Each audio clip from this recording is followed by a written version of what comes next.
Saya lanjut ke pertanyaan yang berikut. Shalom Aleihim Pak Pendeta, saya Frans. Saya menikah dengan seorang perempuan Islam. Kami sudah diberkati di gereja, tapi saya dan istri menjalani agama masing-masing. Apakah Tuhan masih akan bersama-sama dengan saya dan keluarga? Apa yang harus saya lakukan? Nikah beda agama itu dosa. Ya, tidak peduli saudara diberkati di agama lain atau diberkati di gereja sekalipun, pokoknya kalau pernikahan beda agama itu adalah dosa, ya. Dan itu melanggar firman Tuhan. 2 Korintus 6 ayat 14-15. Janganlah kamu merupakan pasangan yang tidak seimbang dengan orang-orang yang tak percaya. Sebab persamaan apakah yang terdapat antara kebenaran dan kedurhakaan? Atau bagaimana terang dapat bersatu dengan gelap? Persamaan apakah terdapat antara Kristus dan Belial? Apakah bagian bersama orang percaya dan orang tak percaya? Orang percaya dan orang tak percaya tidak bisa mendapatkan bagian yang sama. Ya, karena itu ayat ini, dan kita juga lihat di dalam perjanjian lama itu ada banyak ayat yang melarang orang Israel untuk menikah dengan bangsa-bangsa lain. Persoalan sebenarnya bukan persoalan bangsa, tapi persoalan agama. Karena bangsa-bangsa lain yang menyembah Yahweh ini kan hanya Israel. Sedangkan bangsa-bangsa lain itu menyembah dewa-dewanya.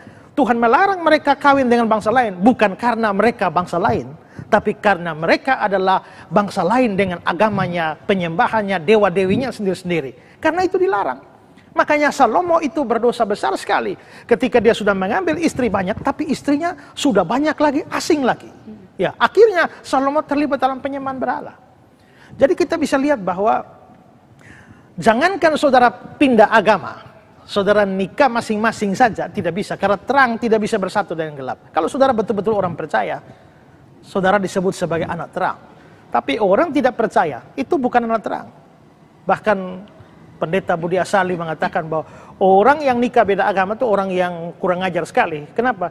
Karena kalau orang percaya Yesus, dia menjadi anak Allah.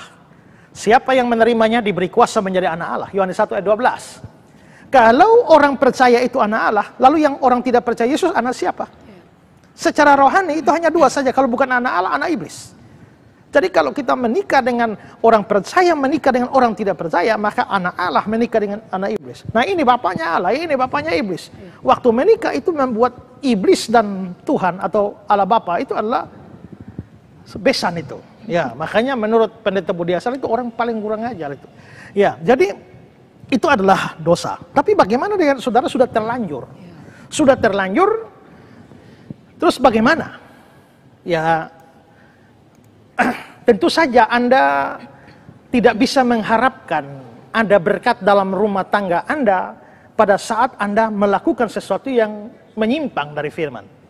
Ya. Hari ini sama dengan begini. Tuhan sudah bilang istri satu saya, Anda mau istri dua, ambil istri dua. Setelah itu minta pemberkatan di gereja. Ya biarpun di gereja memberkati, tapi ini kan poligami. Ya, mana mungkin Tuhan berkati, walaupun pendeta angkat tangan berkati. Itu sama halnya juga pada saat menikah berbeda agama, ini sudah melanggar firman. Bagaimana pada saat melanggar firman lalu kita minta Tuhan memberkati pasangan yang melanggar firman? Jadi menurut saya tidak pada tempatnya Anda mengharapkan berkat Tuhan di dalam keluarga Anda. Nah terus bagaimana sekarang? Sudah terlanjur.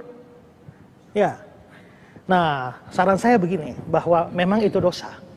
Tapi kalau Anda sungguh-sungguh adalah orang percaya, maka Anda sungguh-sungguh minta ampun, kan Tuhan pasti ampuni. Karena itulah menurut saya Anda sendiri perlu datang memohon ampun kepada Tuhan atas dosa menikah dengan orang tidak percaya. Kedua, karena pasangan Anda bukan orang yang percaya kepada Kristus, maka Anda sekarang punya tanggung jawab untuk memberitakan Injil kepada dia. Berdoa dan cari cara untuk beritakan Injil.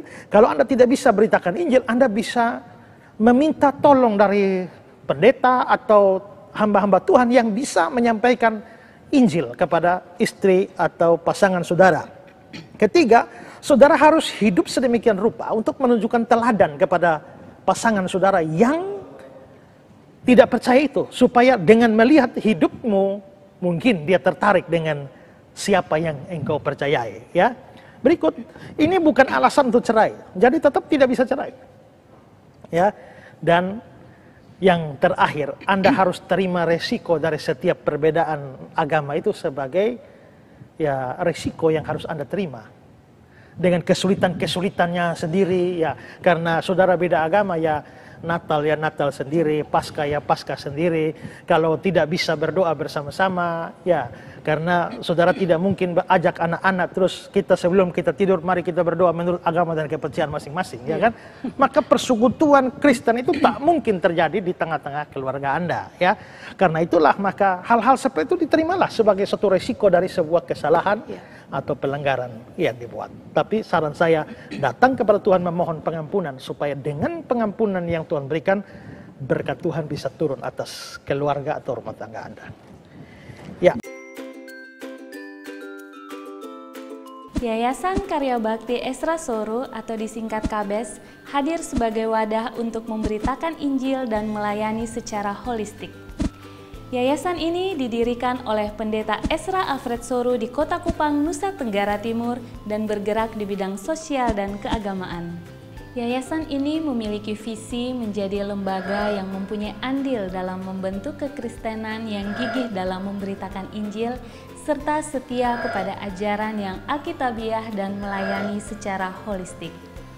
Dan misi dari yayasan ini yaitu melakukan pemberitaan Injil dan penyebaran ajaran yang alkitabiah secara langsung maupun melalui berbagai media, juga mempersiapkan dan mengutus misionaris-misionaris lokal ke berbagai wilayah, terutama ke pelosok-pelosok, serta mengadakan seminar-seminar atau pelatihan-pelatihan doktrinal, dan melakukan aksi-aksi sosial yang mengarah kepada pelayanan Kristiani yang bersifat holistik.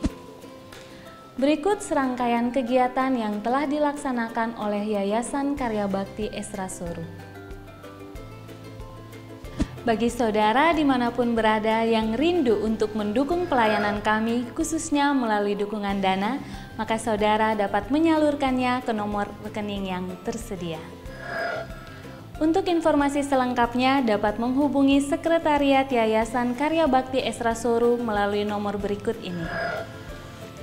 Mari beritakan Injil dan melayani sesama dengan kasih bersama Yayasan Karya Bakti Esra Soru.